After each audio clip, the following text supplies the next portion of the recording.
Okay, welcome to levers, a fairly short PowerPoint. We'll start straight with the specification, what you actually need to know. You need to know that there are first, second and third class lever systems. Okay, and this idea of class levers is how they could ask it, so make sure you understand that, with sporting examples, and hopefully in this fairly short PowerPoint I can take you through what they are and how to remember them. Okay, so get that down. That's what you should be able to do at the end of this PowerPoint. Okay, so levers. The best way, if you've never heard of the kind of levers before, is to think of a seesaw, to think of flipping someone off something. A lot of these kind of YouTube clips where you jump on one side and the other side, that is a lever in its basic form. Okay, but we need to know where those levers exist in our body and how muscles pull on them. Okay, so the first thing, three key terms here: fulcrum, effort, and resistance. Can you make sure that you write that down? You get those key terms in, whether you want to write them as three separate bullet points or like this slide is up to you. But you need to know that fulcrum is where the movement occurs. So that's in a seesaw, the middle bit where the movement is going to go either side of it. Okay, the pivot, another word, if that helps. Effort is where the force is applied. So in a seesaw, it's where you might jump on one side. For us, we're looking at the bicep is the effort, and it's going to pull up.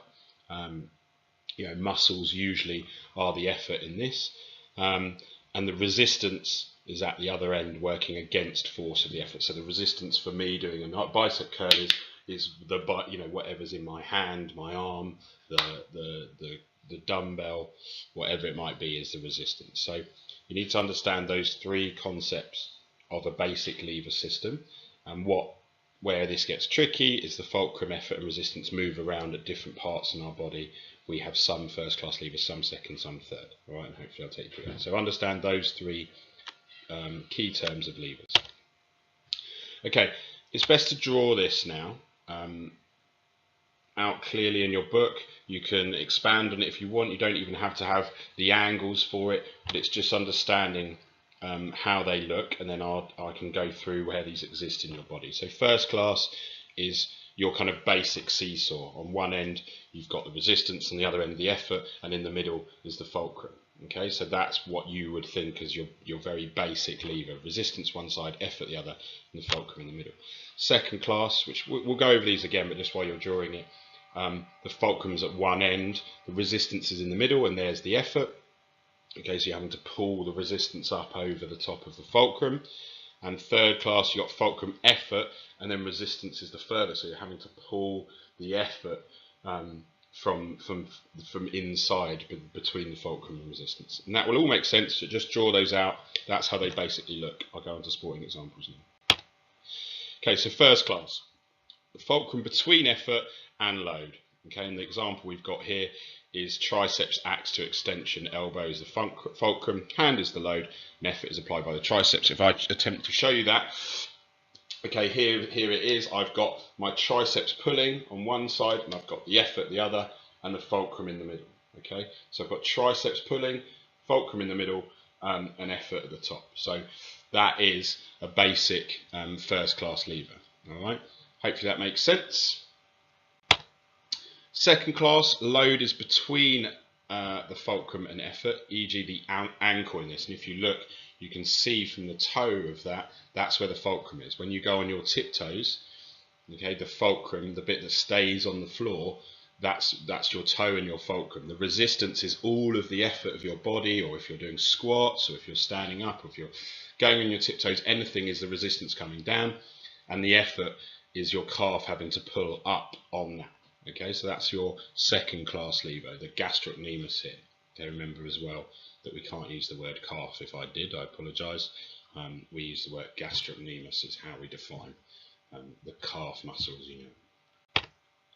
Okay, third class, effort between the fulcrum and the load, biceps acting during flexion. If you think about the bicep where it actually joins, okay, it's between the fulcrum and the load, so I'm having to pull up. I'm actually pulling the load from here, effort, fulcrum. Okay, so it's coming up. that will make sense. Some of this can get a bit tricky and you try and figure it out, but actually when you remove your skin in your brain and think about it and where the muscles actually join with tendons and ligaments, and we'll spend more time on that, it should make sense to you about these. But even if basically you understand first, second and third, how they are, and starting to think about the examples, that's good. The way whether you like this or not, the way I've thought about to help you guys remember it, is to try and remember what's in the middle of each of the three levers. So if you look what's in the middle of each lever in first class, it's the fulcrum. In second class, it's the resistance, and in third class, it's the effort.